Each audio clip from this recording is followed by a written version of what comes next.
আমার জমিদার আসছে বাড়িতে। আম্মা ক্ষুধা লাগছে, খাওন দাও।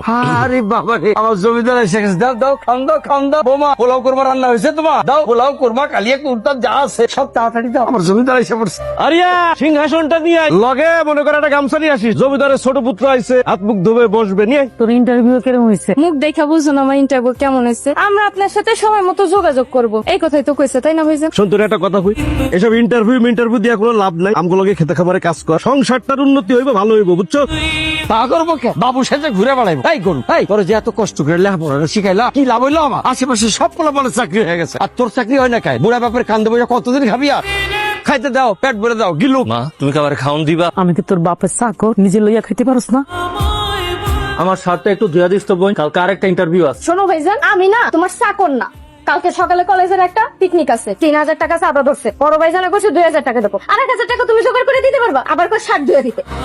আম্মা, এই ডাল ছাড়া কি আর কোনো তরকারি নাই? আর কিছু রান্ধো নাই? তোর কপালে যে ভাত ঢুকছে, এটাই আল্লাহর কাছে শুকরিয়া কর। মা, তোমরা সবাই মিলে আমার সাথে যে ব্যবহার শুরু করছো, আমার কি মনে হয় জানো? আমি তোমাকে নিজের পোলা না, আমি তোমাকে সব পোলা। তুই যদি নিজের পোলা হইতি, তাহলে বুড়া বাপ আর বড় ভাইয়ের ঘাড়ে বৈশা খাইতি না। একটা দামড়া পোলা হইয়া কেমনে কামকা না করে তাও এই তুই বসে বসে খাইতে লজ্জা করে না? লজ্জা করবো কে? খেতে খামারে যদি কামে যায়, তাহলে আপনার সুন্দর পোলার গায়ের রং ময়লা হয়ে যাবো না? আর গায়ের রং ময়লা হয়ে গেলে তো সে চাকরি বারাত পাইবো না। এই জন্য স্কিনটারে সুন্দর রাখে। দুই চোখ যেদিকে দেখোস যাস না কেন? বাড়িয়ে যা বাড়ির থেকে, তাইলে একটা আপদ বিদায় হইব।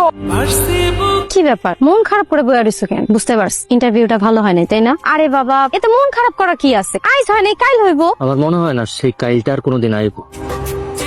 গত 3টা বছর ধরে এই অফিস ওই অফিস কত জায়গায় ইন্টারভিউ দিয়ে গেলাম, কোনো জায়গায় চাকরি হইল না। বাড়ির লোকজন তো এখন আমার সহ্যই করতে পারে না। জানো আম্মা আজকে কি কইছে? আমি নাকি আপদ, আমি বাড়ির থেকে যদি বিদায় হয়ে যায় তাহলে তারা বাস। আরে দূর, চাষি এসব আগের মাথায় কইছে।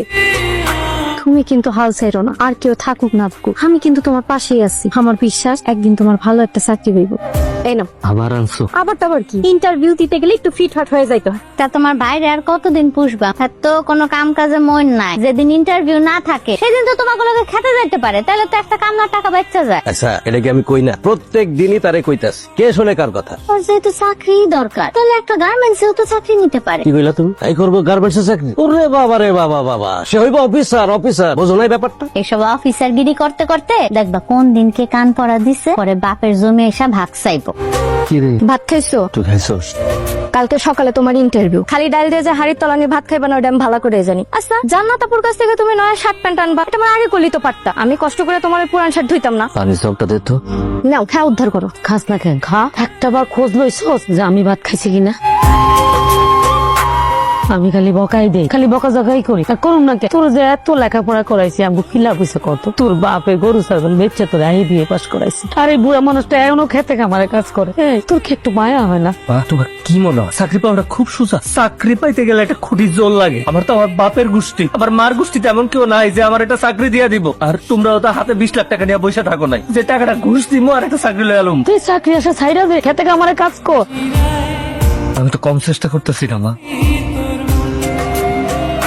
একটা কাজ কর, যে একটা মাই আছে না তোর, এই ঢেইটা উপহার দে, দেখা করস, কথা কস, এই মেয়েটারে বিয়া করে ঘর জামাই চলে যা। মাইয়েরা নিশ্চয় বড় লোক, আর হেগো পরিবারে চাকরি দেন লোকও আছে, চলে যা। যদি দরকার পড়ে তাইলে আমি ওইটাই করুম। তোমরা আমার লোকে যা করতেছো না, আমার আর সহ্য হইতেছে না। তুমি ওই জ্বালা যন্ত্রণা সইতে না পাইরা দেখবে কোন একদিন আমি ত্যাগ করে মরে গেছি, খুশি হবে তারপর। তোমার বেস্ট অফ লাক জানাইতে আসলাম। এরকম মুড অফ করে গেলে কি হইব কও? মুড হইতে হইব সাঙ্গা সাঙ্গা। তোমার কিন্তু নতুন শার্ট প্যান্টে মাশাআল্লাহ সুন্দরই লাগতেছে। আমার মনে হইতেছে এই ইন্টারভিউটা তোমার ভালো হইব, চাকরিটা হয়েও যেতে পারে। এলো, এই যে আবার আমার সবসময় তোমার কাছ থেকে টাকা নিতে খুব অস্বস্তি লাগে। তার মানে তুমি আমারে ভালোবাসো না? ব্যাপারটা এরকম না যে আমি তোমার ভালোবাসি না, কিন্তু আমি তো তোমার প্রেমিক, ভালোবাসার মানুষ। আজ পর্যন্ত আমি তোমার কখনো কিছুই দিতে পারি না।